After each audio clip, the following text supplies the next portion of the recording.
I mean, honestly, as white folks, it's painful to look at. I know whoever's watching this knows that.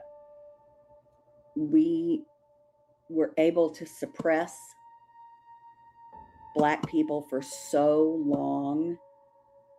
And it was, listen, I live in Austin, Texas. Austin, Texas was segregated when I was in elementary school. The first Black teacher I ever had, I was in fifth grade. Her name was Mrs. Hendricks. So it's people, these old white people and these younger-ish people who have been trained by these old, nasty, bigoted white people that ain't having it. They're not having Black people in their neighborhoods. They're not having.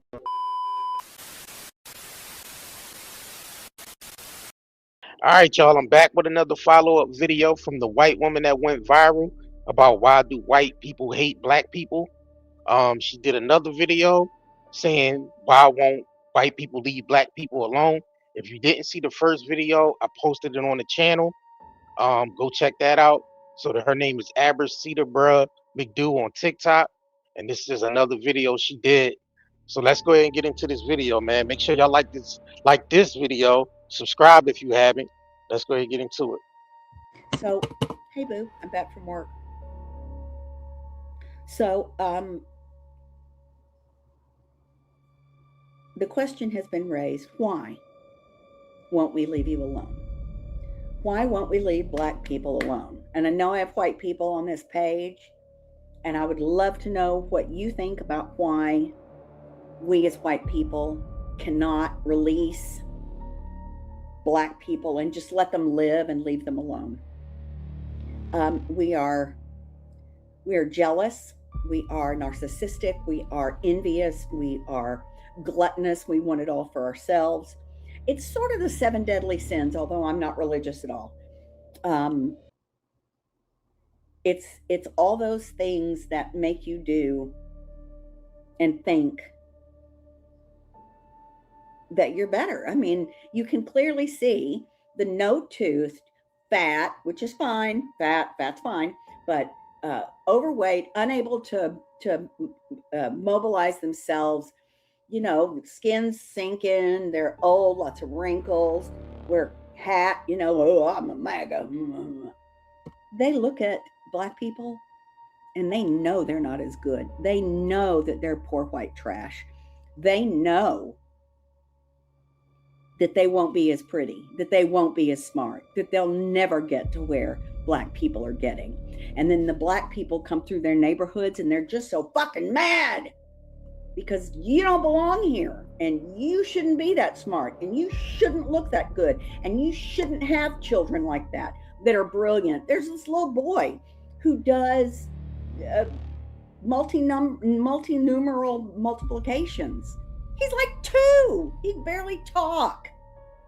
He's brilliant. These beautiful children. There's a little boy that rides with his daddy, and he goes, "Daddy, wee!" And his father is so gentle and so sweet. He's got it set up on the bike that the little boy can. He's got a little pillow thing where he can set it up so the little boy can just lean forward and sleep. He's so cute. He says, "I need daddy nap time," and he puts him on there, and they pedal. Takes him to the grocery store. They talk about cars. He says, "Daddy, a Honda." This kid is just tiny. He knows car names. He talks about birds and different kinds of birds. And every time he goes, "Daddy, Daddy, wee, Daddy, Robin, Daddy, Honda, Daddy, Puddle." I mean, he's so delightful. How could you not love that baby? How could you want to hurt him? I don't understand it. It makes me angry. And I mean, honestly, as white folks, it's painful to look at. I know whoever's watching this knows that. But we have to look. For white people, we have to look. And I know we're trying, those of us who are trying to deconstruct, we're trying, but we were able to suppress Black people for so long. And it was, listen, I live in Austin, Texas. Austin, Texas was segregated when I was in elementary school. The first Black teacher I ever had, I was in 5th grade. Her name was Mrs. Hendricks. The first Black kids I went to school with was Booker, my boyfriend Booker, in 6th grade. In 5th grade, we went over to the east side of Austin, which is where the Poe people lived. And we went to a school there. They did like an exchange, which seems cruel now. But we did an exchange. And so we went to their school and they came to our school, which was just, it was condescending for us to go to theirs. And it was degrading for them to come to us, because we had doors on all the bathroom stalls. We had glass in all our windows. We had doors that worked. We had books that weren't torn up.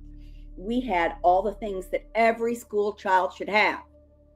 But their school had busted windows, had broken desks, torn up books, bathrooms with no stall doors. Just, it was, it was separate but equal. Separate but separate and completely unequal. And that sticks with me. I remember that. And I was in 5th grade. Then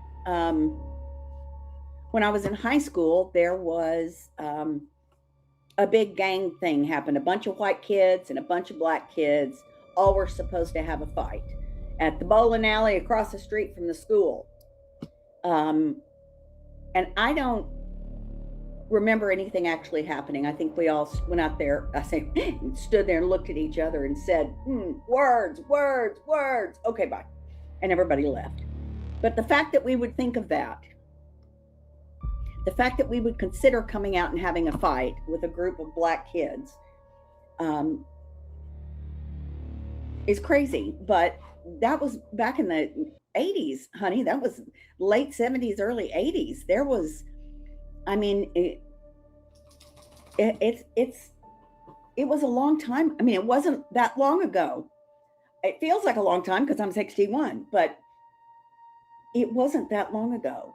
And so even though there's been progress, we have 2 Black people on the Supreme Court. We have many Black judges and police chiefs and attorney generals and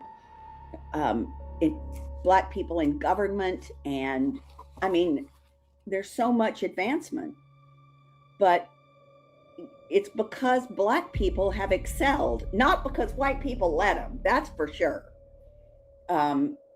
Black people went to college and come out with like 4 degrees. I mean, I don't know how they do that. I could barely even get a high school. I got the diploma, but just barely.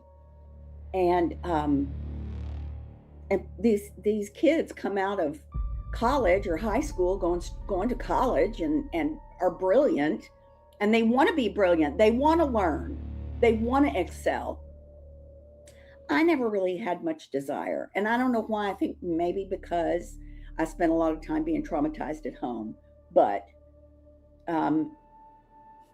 the Black excellence has been happening for all of history.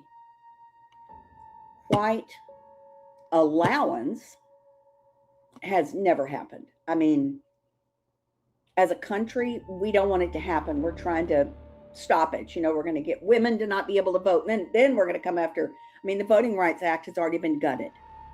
So it's people, these old white people and these younger-ish people who have been trained by these old, nasty, bigoted white people that ain't having it. They're not having Black people in their neighborhoods. They're not having Black kids that are friends with their children. They're not going to have it. They're not going to do it. So I can't tell you why. I can just tell you that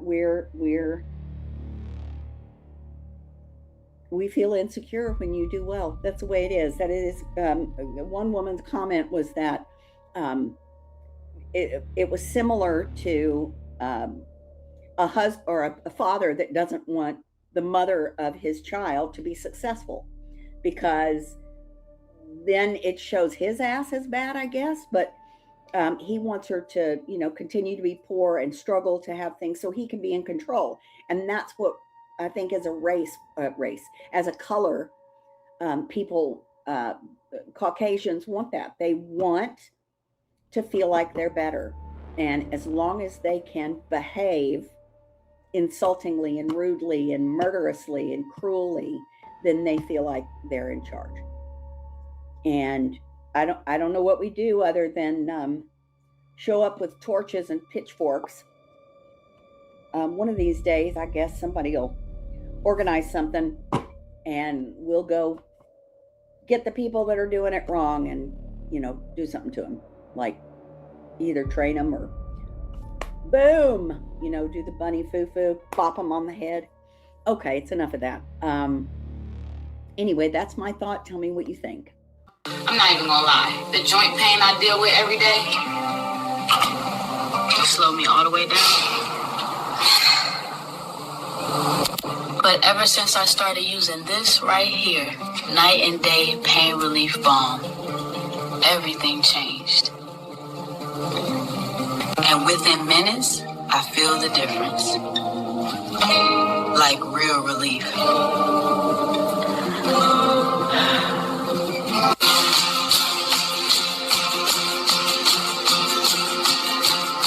Now I can clean my whole house without even thinking about the pain. As a nurse, I'm on my feet all day. And this right here helps me get through my entire shift. I can actually enjoy time with my kids now. Go outside, be active, without hurting the whole time. It feels good to just live again. Honestly, if it wasn't for Night and Day Pain Relief Balm, I don't think I'd have the quality of life I have right now. Comfort slows you down. Reach for natural relief. Night and Day Hemp's extra strength CBD pain relief balm melts into aching muscles, delivering warmth you can feel. Soothe your body naturally. Feel free to move again. Night and Day Hemp Balm melts away tension so you can enjoy every moment. Feel the difference fast. Real relief, real results. Order now at Night and Day Herbals.